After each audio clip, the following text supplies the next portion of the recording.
I'm sure many of you have already checked out the latest episode of The Run, which the Sacramento Love the Kings run. dropped last night, and it really highlighted. You saw the stuff with the G-Man to begin the show. You saw the stuff with Mike Brown, and man, you really get this episode clearly because it goes into the equipment team and the whole thing. And congratulations again to them and that training staff for all the awards that they've won here this offseason. It really highlights the closeness of this Sacramento Kings group. And that's something we often don't take into consideration when we're talking about, free agent wish lists or targets during the draft or trades or contracts that are movable and trade machine ideas and who says no. We don't often take chemistry into we often don't put chemistry into the equation, except when it's bad. We were quick to talk about how bad it used to be. Yeah. We were quick to talk about, hey, there are guys on this roster that need to go. There are guys on this roster that don't want to be here, so get them the hell out of here. But now you've got a group who's a lot of these guys, their roles fluctuate all throughout the season. Stretches where they play, stretches where they don't play. From beginning to the frustrating end after Game 7, everybody was bought in. Or as the slogan was, all in. Everybody was all in on this team. And now we're quick to, well, who can we trade? Who can we move? Chemistry on point. Everything seems to be on point. But we're ready to break it up and move guys around and see if this team can get better. Right. And that essentially is like the nature of the beast, right? Like that's what people like to do, like change and want to mess with stuff or whatever. And I came away watching that episode reminded of, like you just broke down, how close this team was. It was a team that was extremely close. They were all bought in on one common goal. And I was watching it and I said, if they decided to bring back almost everybody from this group, I don't know if that would be a bad thing. I don't know if that'd be a bad thing at all. Bring back Trey Lyles. Bring back Harrison Barnes. Bring back Terrence Davis. If those three guys are still willing to be a part of what was going on, hell, bring back Metu. So you said something key right there. You've said in the past you think running it back would be fine. This team's not, you run it back, they're not going to be worse than they were last year. But the key to that is, and I think you just hinted at it. Do you think, and you mentioned Metu right there at the end, and he's the first person that comes to mind. You think everyone would be all in on this idea a second time around? Maybe not. Maybe not. And this year it was fresh. It was new. Everyone wanted to win. Laughing stock, all of this stuff. You were able to shake a whole bunch of labels. Now, does it boil down to like, yeah, coach, I want to play? It could. And that's when you have that conversation. And that's, why I said if they're willing to buy in the same way, come back. If they're not, then, they've got to do what's best for them in their career. But I would love to see these guys come back at least one more year together, as is pretty much. I think it had me asking the question: are we overlooking that aspect of chemistry with this particular group? Are we overlooking how well they gel together, how well they play together, how well they work together and work for each other? And are we just simply saying, oh yeah, just move on. Let's bring it. Let's bring in Kelly Oubre. Everything will be good. He knows Fox. Like maybe it will. I think there's a good foundation here, where I don't think anybody's going to come in and just like ruin things. But is it going to be the same as it is with the group that's here right now? I think it's tough to expect it to be the same. that's just not realistic.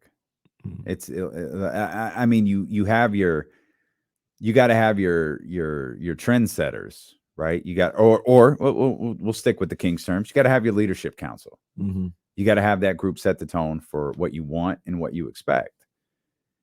But still, it's different. Kelly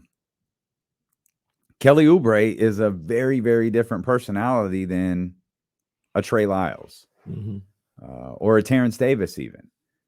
He's a different personality than a Harrison Barnes. And truthfully, I wonder if the key to this whole like chemistry thing and the potential reworking of what the roster might look like is Harrison. Mm-hmm. It feels like Harrison is such a central figure. Like I understand that like De'Aaron and Domas, those are the guys. Like I get that. But man, it feels like HB is it feels like he's important to setting the tone for everything. Losing him chemistry wise, I think it's difficult. I don't think it's an impossible thing to make up by any means. I think it's difficult. I think replacing him with like a gigantic personality. I think replacing him with a Malik Monk type personality. I think that will take some adjustment from everyone involved. From the player coming in and the teammates, because you want someone to come in and be themselves, right? And I think that's one thing that allowed this team to talk about chemistry. I think that's one of the things that really allowed this team to kind of flourish this year was De'Aaron could be himself. He didn't have to answer questions about yelling or being loud or being a leader. Does anyone question whether De'Aaron Fox is a leader anymore? Domas could come in. Domas took the opportunity before he got here and recognize this as like, I have an opportunity to kind of do things differently. I have the opportunity to be a leader here.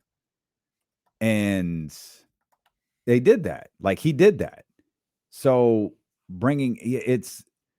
I don't know. I think losing Harrison Barnes from a chemistry standpoint would be really difficult. I think replacing Harrison Barnes with a Malik Monk-like personality, who Malik came in and was allowed to be himself. And it worked.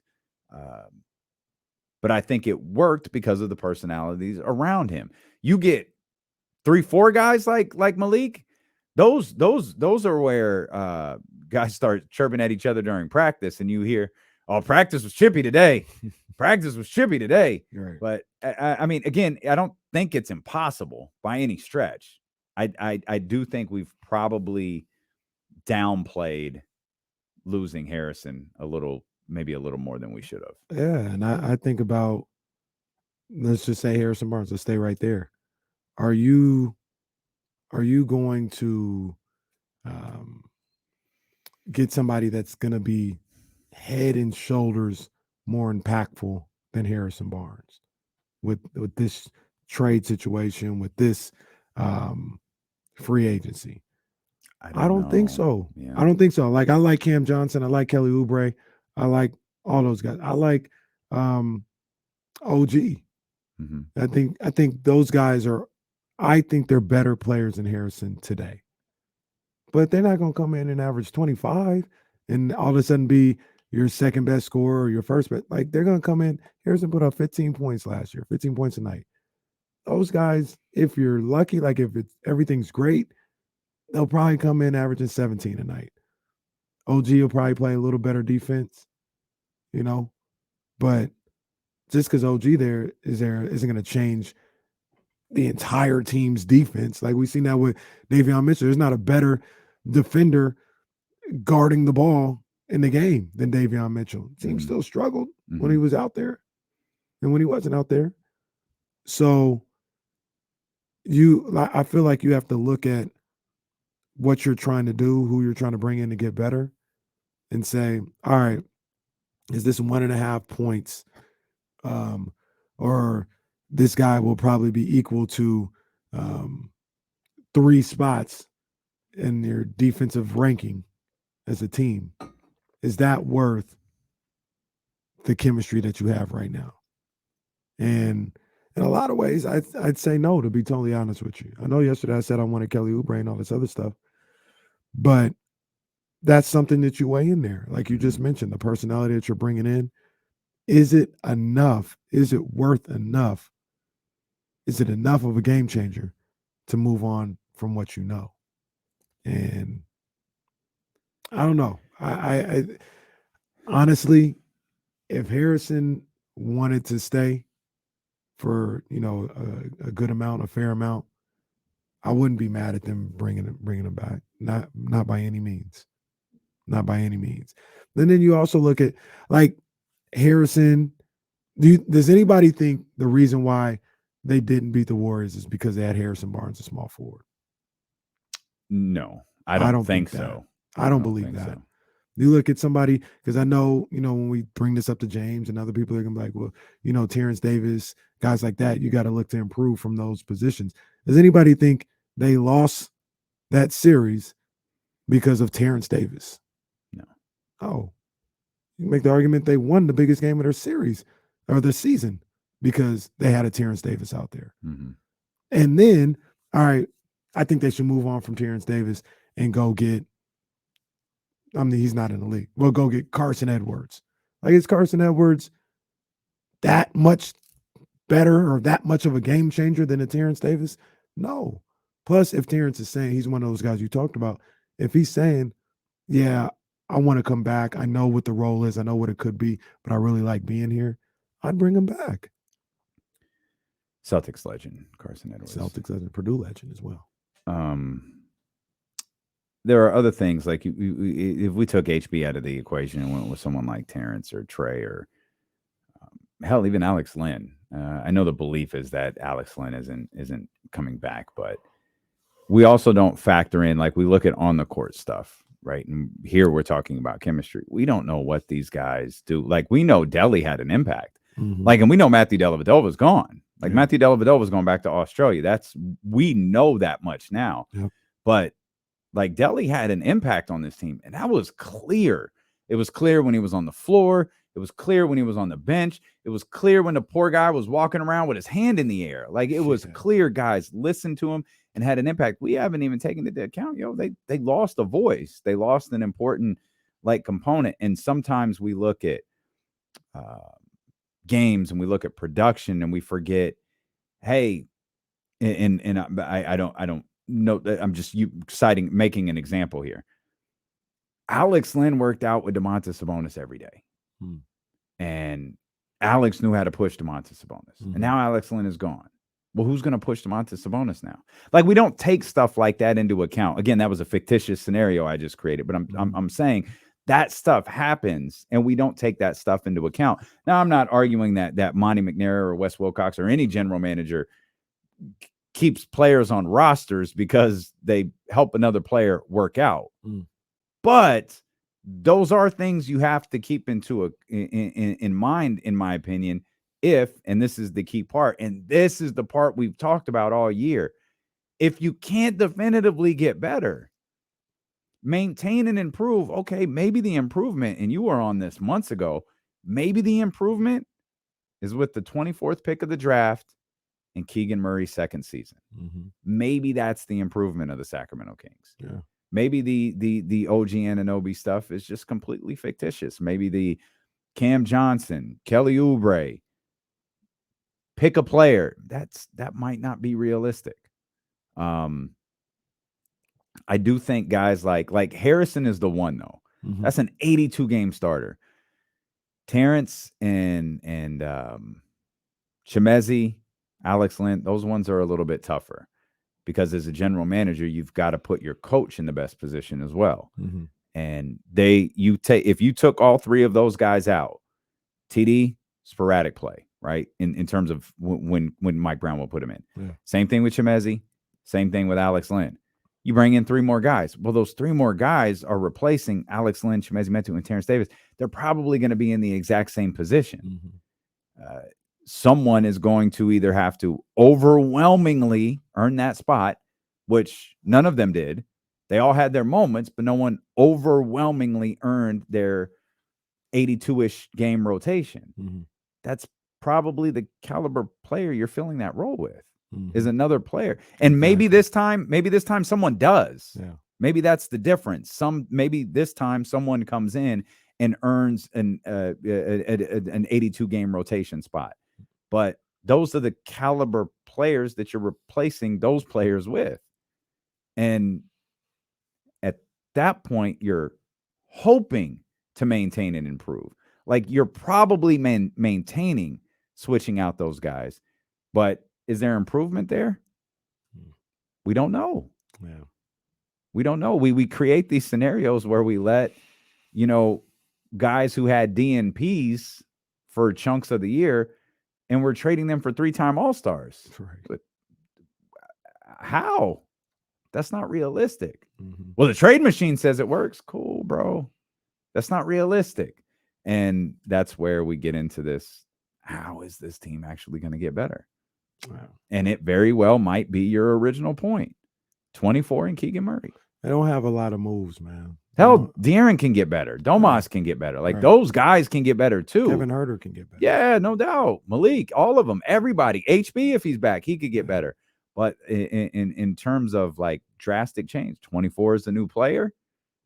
Keegan Murray's entering his second season. I look and it'll be interesting to see what James says, and I'd love to hear what you guys in the chatty house say. You call in and tell us what you think. I don't think they lost that series because of the roster. They didn't lose that series because of the roster. I think why did they lose the series? Early in the series, games 4 and 5 specifically, they couldn't make a shot. Kevin Huerter, these guys were getting some good looks. They couldn't hit. They didn't hit their jump shot.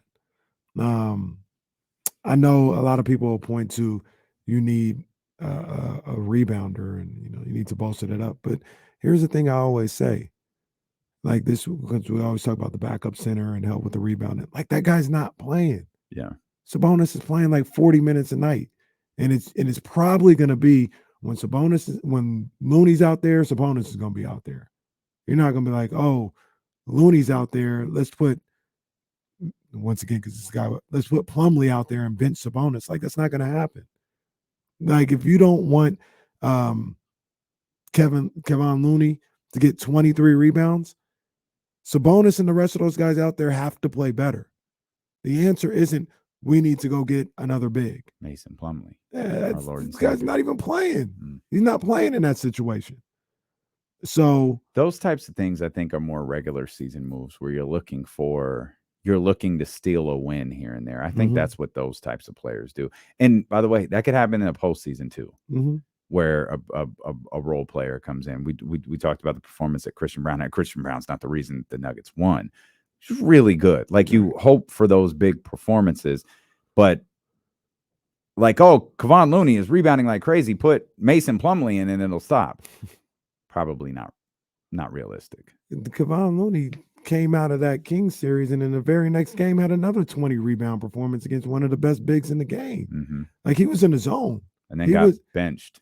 Right. No. Well, oh, I'm sorry. My bad. He got sick. Yeah. He was sick and he could only come off the bench. For 10 minutes. Well, he was in his zone. Until they abandoned that lie 2 games later. We're like, no, he knows. We needed to make a change. He said he was sick. Where did that come from? Poor PR team, Steve. Raymond Ritter. God bless him. Best in the game. So I don't think that team lost because of the roster. Is there ways to look to improve the roster? Yes. And that's where the 24th pick and maybe if you can maneuver some of those second rounders or something. I don't think everybody's going to be back. So yes, there'll be a spot maybe when Alex Lynn is gone or if Metsu's gone or like there'll be at least 1 or 2 guys gone. So there'll be roster spots open where you can improve.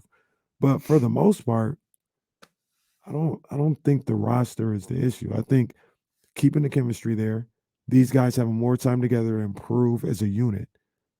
I think that's first and foremost, as opposed to let's just see who we can bring in here.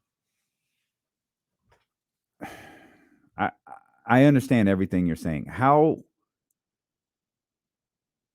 why did Kevon Looney destroy the Sacramento Kings in the third quarter of that 7th game on the boards? Because it can't be that Domas wasn't working hard No, enough. they didn't rebound as a team. I think the guards. My thought was a lot of it were the guards and the forwards and everybody else wasn't working. There was a lot of long rebounds, There were. and long rebounds could be tricky sometimes, right? Like it can make it look like you're just getting beat up on the boards when it's long rebounds. These guys are boxing out, and you're almost boxing them out into where the ball ends up. Yeah. So there's that. And rebounding as a team, all 5 guys rebounding, not standing and watching. Sabonis' job is to engage Kevon Looney, and then maybe with somebody that's in a zone like that, Sabonis engages him, and then somebody else comes and gets the rebound. And I just thought they lost sight of that, combined with the fact that just like Steph got in his own and went for 50, Looney is a hell of a that's why he's in the league, is his ability to rebound. And he got in his own and was just he's rebounding everything. That's kind of the low-key killer part about all of that is there's a one sequence that just really sticks out in my head, and because of the giant groan that came from the crowd. But it was in the third quarter, and they had been eaten. Like, you could sense everything was falling apart. And the Kings were playing so well defensively. And there was a long rebound, like free throw line area, like past the free throw line. And it was Domas and Kevon Looney. And Kevon Looney got it, kicked it back out. They missed another 3, another long rebound on the opposite side of the free throw line that they were just standing. Kevon Looney got it again. And I think he threw it. I think it was Clay. It was probably Steph. But I remember it being Clay. Hits a 3. And like the groans just kept getting louder and louder. It's like, that was the moment I think we were like, I don't think this is happening. Yeah. And I feel like it was like maybe 13 at that point, or 12 or 13 at that point. But that is a kind of a sneaky part about it, was though, like the long rebounds coming off of those 3-point shots, and Domas just never having position to get them. It's not like they were Neemias Queta and they were in his hands and then they were gone. Right. Like, he never had them. Right. And the Kevon Looney just had position on so many of them. Those things happen. Keep the Kings together. Fun to relive Game 7. Who's the Kevon Looney of hip hop or an R&B? Shada Kiss. Now he might be Carl Thomas. Yeah, really good. Yeah. And I wish I never met him at all.